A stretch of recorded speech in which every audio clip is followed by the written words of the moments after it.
ao canal do professor Álvaro Bruno para mais uma videoaula da Escola Bíblica Dominical de 15 a 17 anos, segundo trimestre de 2025, da nossa CPAD, Casa Publicadora das Assembleias de Deus, a livraria e editora do povo de Deus. Em todo o território nacional, você encontra uma livraria CPAD. Aqui em São Paulo, onde estamos, a loja da CPAD é na rua João Tobias 360, na estação Belém do metrô, bem ao lado do novo templo da Assembleia de Deus do Belenzinho. Ali você encontra livros, revistas e todo o material evangélico para o seu crescimento espiritual. Na livraria da associação, ali no térreo da Assembleia de Deus do Belenzinho, também você encontra livros, bíblias, revistas, todo o material evangélico. Ali você procura o irmão Alex ou o pastor Silas e eles vão te atender com muito carinho e com muita consideração. Também a Provix, que é a livraria online, onde com um clique você compra sua Bíblia, sua harpa, seu material evangélico e recebe, é muito interessante, aí no aconchego da sua casa. Portanto, vale a pena você comprar na Provix, que também é a nossa parceira direta aqui. Quando você compra na livraria online Provix, você ajuda diretamente aqui o nosso canal. Quero te pedir, deixa aqui embaixo o seu gostei, se inscreva no canal, compartilhe essa videoaula com todo mundo que você conhece, incentive as pessoas a se inscreverem no canal e principalmente deixa aqui alguma mensagem, alguma observação, um cumprimento, um testemunho, fale alguma coisa para mostrar que você está em interatividade conosco. Quero agradecer, irmão Reginaldo Aparecida Amaral, Deus abençoe por ele ter nos cedido esse espaço aqui, onde está o nosso estúdio provisório. Deus abençoe, irmão Reginaldo, irmão Francileide, a Estherzinha, sua família. Deus abençoe também, irmão Josué, marido da Marilena, da congregação do BNH, do setor 50, que tem nos ajudado aqui na montagem do cenário. Deus abençoe, irmão Josué. Deus abençoe o irmão Vinícius, que tem sido um orientador aqui na questão da iluminação. Deus abençoe o irmão Jefferson Queiroz, que é um membro aqui do nosso canal. Se você quiser também, aqui embaixo tem um número de celular, a chave Pix, o número do DDD é 11, o número de celular é 989156905. Você pode ser um membro aqui do nosso canal. Todo mês você mande aí uma oferta, nos ajude na manutenção desta obra. Invista no reino de Deus, é a melhor coisa que você pode fazer. Vamos lá então, lição número 5, 4 de maio de 2025, entendendo os evangelhos. A leitura está em Romanos 1,16, que diz assim: porque não me envergonho do evangelho de Cristo, pois é o poder de Deus para a salvação de todo aquele que crê, primeiro do judeu e também do grego. A leitura bíblica em classe está em Lucas capítulo 1, do versículo 1 ao 4, João capítulo 20, do versículo 26 ao 31, e Romanos, capítulo 15, do versículo 4 ao 6. Visto que muitos já empreenderam uma narração coordenada dos fatos que entre nós se realizaram, conforme nos transmitiram os que desde o princípio foram deles testemunhas oculares e ministros da palavra. Igualmente a mim pareceu bem, depois de cuidadosa investigação de tudo desde a sua origem, dar-lhe por escrito, excelentíssimo Teófilo, uma exposição em ordem, para que você tenha plena certeza das verdades em que foi instruído. João capítulo 20. E 8 dias depois estavam outra vez os discípulos dentro, e com eles Tomé. Chegou Jesus, estando as portas fechadas, e apresentou-se no meio, e disse: Pai seja convosco. Depois disse a Tomé: Põe aqui o teu dedo e vê as minhas mãos. Chega a tua mão e põe-na no meu lado. Não sejas incrédulo, mas crente. Tomé respondeu e disse-lhe: Senhor meu e Deus meu. Disse-lhe Jesus: Porque me viste, Tomé, creste. Bem-aventurados os que não viram e creram. Jesus, pois, operou também, em presença de seus discípulos, muitos outros sinais que não estão escritos neste livro. Estes, porém, foram escritos para que creiais que Jesus é o Cristo, o Filho de Deus, e para que, crendo, tenhais vida em seu nome. Romanos 15. Porque tudo que dantes foi escrito para nosso ensino foi escrito, para que, pela paciência e consolação das Escrituras, tenhamos esperança.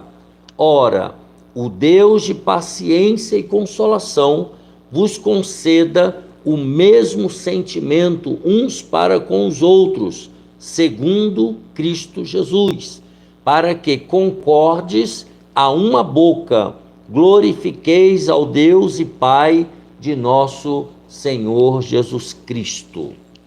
Quais são os objetivos desta lição? Primeiro, conhecer a relação entre os 3 primeiros evangelhos.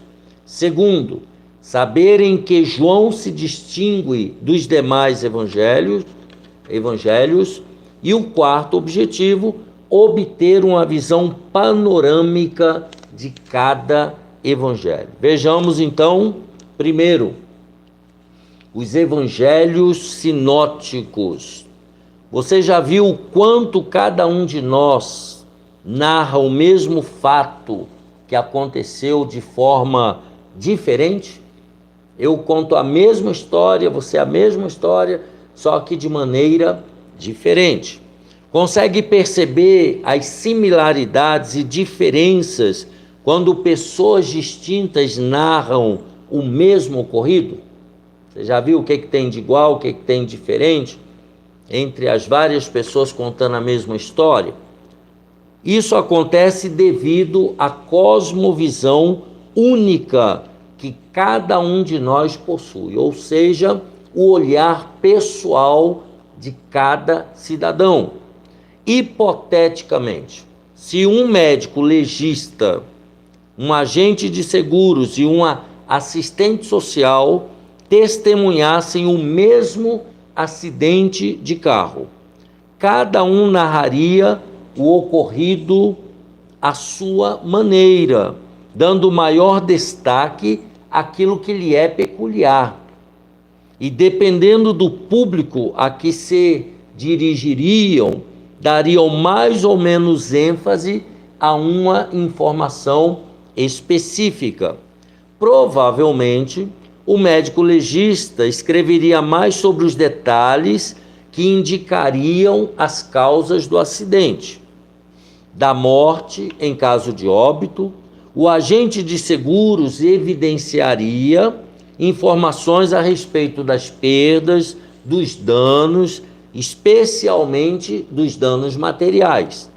Já a assistente social provavelmente focaria mais nos processos referentes aos cuidados aos afetados pelo acidente.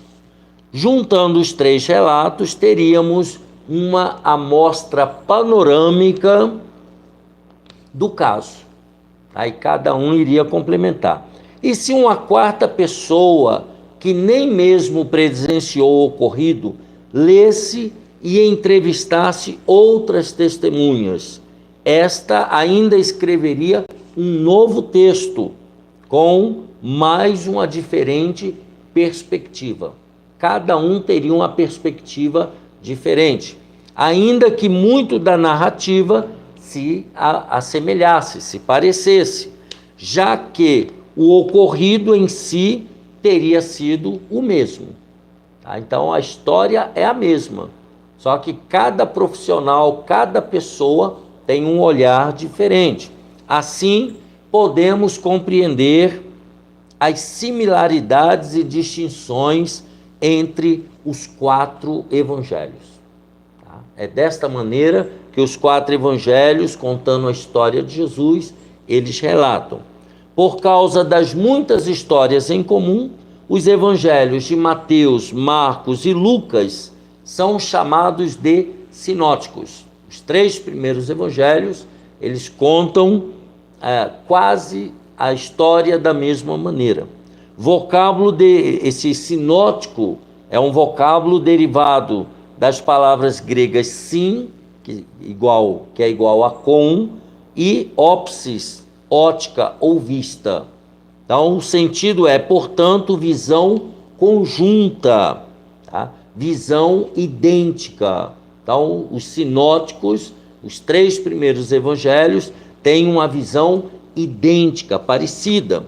Os 3 evangelhos, Mateus, Marcos e João, nos apresentam uma síntese panorâmica sobre a vida do nosso Senhor, sobre a vida de Jesus. Embora esses 3 evangelhos tenham grandes similaridades, coisas muito parecidas, eles também possuem distinções, eles possuem diferenças entre si.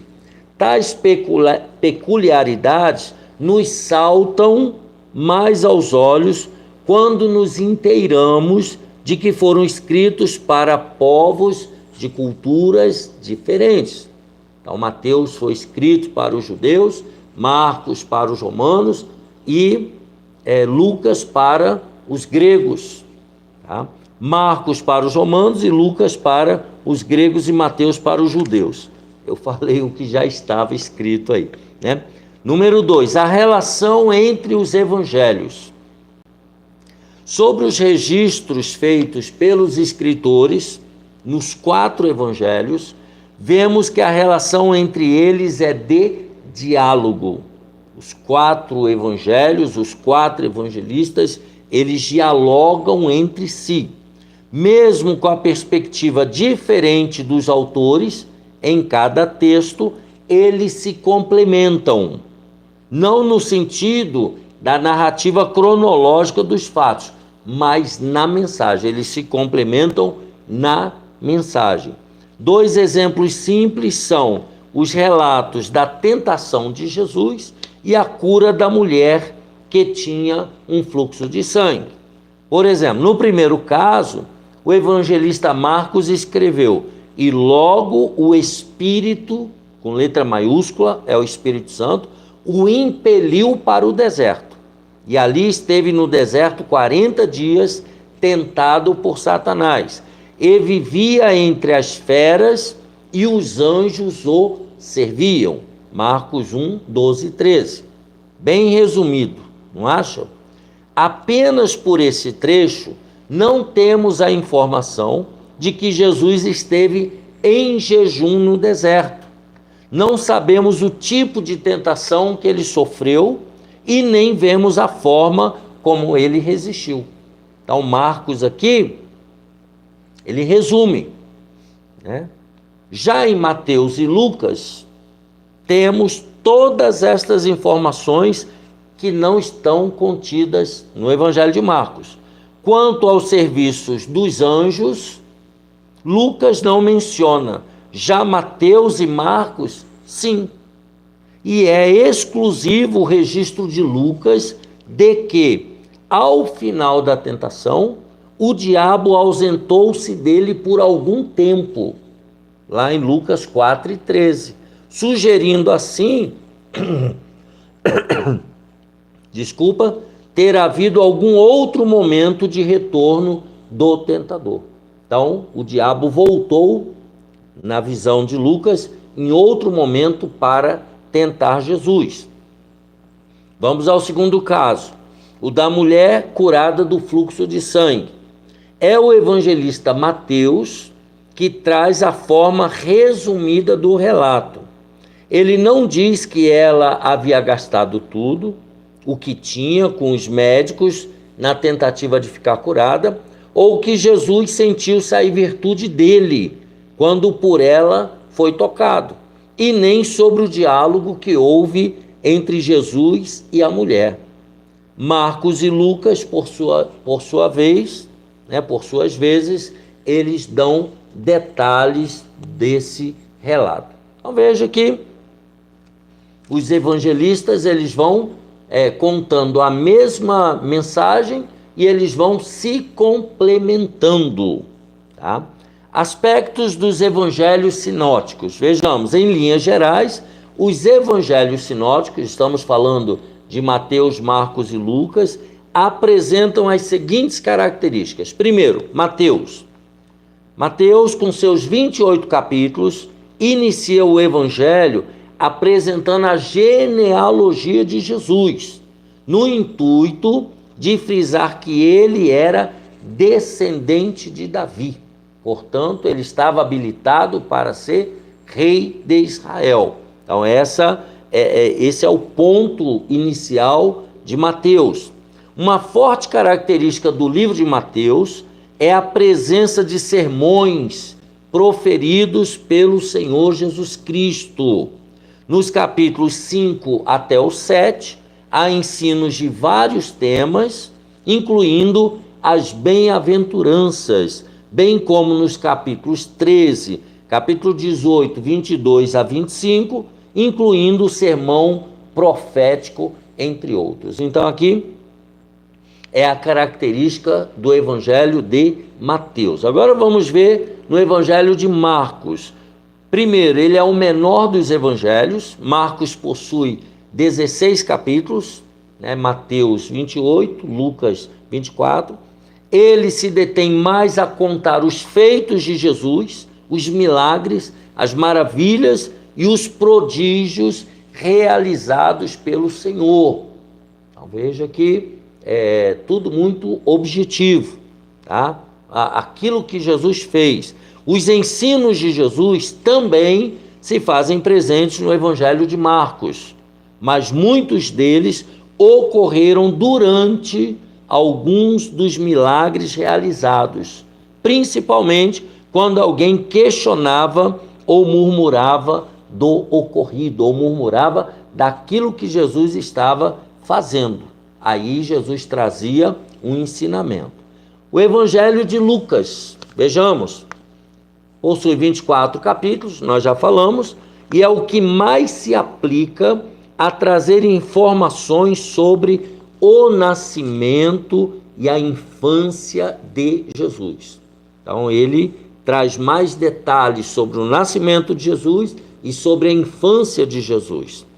Embora Mateus e Marcos também tenham muitas parábolas, Lucas tem forte presença de ensino de Jesus usando esse tipo de figura de linguagem, que é a parábola.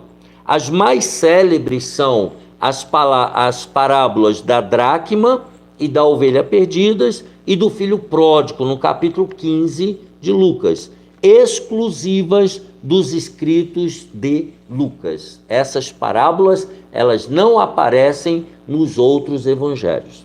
E o quarto evangelho, o evangelho de João. O evangelho de João não está listado entre os sinóticos pelo fato de haver neles relatos diferentes em relação aos outros três, isto é, possui poucas situações contidas também nos outros. Então são poucos relatos que tem em João que aparecem nos outros três evangelhos. Por exemplo, nenhuma parábola é encontrada no evangelho de João, tá? Embora outras figuras de linguagem estejam presentes, tá? Apenas João, já na introdução, apresenta Jesus como o Deus encarnado, o Deus que se tornou um homem.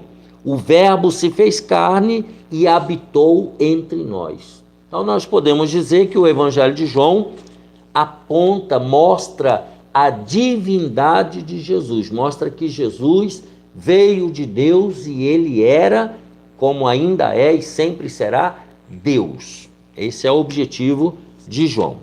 Depois, apenas em João também encontramos as últimas instruções dadas pelo Senhor e a oração feita em favor dos seus discípulos antes da sua morte, ressurreição e ascensão ao Pai. Então nós vemos só em João Jesus dando essas últimas instruções que compõem aí o Evangelho, o capítulo 13 de João, da metade para frente, né? Pegando o capítulo 14, capítulo 15 e 16, e a oração sacerdotal lá no capítulo 17 de João. Destaca-se também no Evangelho de João o encontro de Jesus com inúmeras pessoas desejosas de respostas sobre a salvação eterna e não apenas em busca de cura para enfermidades ou de saciar a sede e a fome. Tá? Então, nos outros a gente vê as pessoas buscando a cura, buscando a libertação. Aqui não, aqui muitas pessoas buscando, querendo saber sobre a salvação eterna. Dentre eles, cita-se Nicodemos no capítulo 3, e a mulher samaritana no capítulo 4, e a mulher adúltera no capítulo 8. Então vemos aqui a riqueza também do Evangelho de João. Concluindo, toda a Escritura Sagrada é um presente de Deus para a humanidade. É por meio da Bíblia Sagrada que o Criador demonstra seu profundo desejo de se revelar e se relacionar com a criatura que fora feita à sua imagem e semelhança. Tá? Então, é um manual de Deus para se relacionar, para o homem se relacionar com ele. Tamanho é o zelo do Senhor para conosco que cada mandamento, orientação, conselho e histórias que aparecem na Bíblia visam, antes de tudo, nos abençoar, evitando a nossa própria ruína e destruição. Destruição individual e também coletiva. E no caso dos evangelhos não é diferente. Então, tudo que está na Bíblia é para o nosso próprio bem, para que a gente não se perca. Então ele diz aqui na conclusão: é tão importante para Deus que entendamos os seus preceitos, que ele os dá através de pessoas falhas. Ele dá esses ensinamentos através de homens como nós, que compreendem as nossas limitações. Pessoas que estão no mesmo barco que nós. Então, da mesma forma, cada evangelista escreveu com um foco diferente, para públicos diferentes, mas todos nos enriquecem hoje de inúmeras maneiras, sobretudo por demonstrarem o caráter de Deus encarnado, né? Deus que se fez carne, que se fez homem e habitou entre nós, levando em si cada uma de nossas mazelas e pecados. Por isso, mergulhe no estudo dos evangelhos e fique íntimo desse Salvador maravilhoso que nos oferece uma vida abundante aqui e também na eternidade. Então veja como é importante a leitura e o estudo dos 4 evangelhos. Tá? Na próxima aula nós vamos estudar especificamente sobre o Evangelho de Mateus. Faremos uma panorâmica no Evangelho de Mateus. Será a lição de número 6. Tá? Essa que nós terminamos foi a lição de número 5, 4 de maio de 2025, entendendo os evangelhos, os 4 evangelhos. Tá bom? Não se esqueça, deixa aqui embaixo o seu gostei, se inscreva no canal, compartilhe essa videoaula com o maior número de pessoas, para que elas também sejam abençoadas por Deus. Deixe aqui a sua observação, a sua interatividade, para mostrar que você está vivo na terra, participando conosco, qualquer observação, algum escrito, uma paz do Senhor, e assim nós concluímos a lição de número 5 de Juvenis. Um abraço apertado, Deus abençoe a sua família e até a próxima aula, se Deus quiser.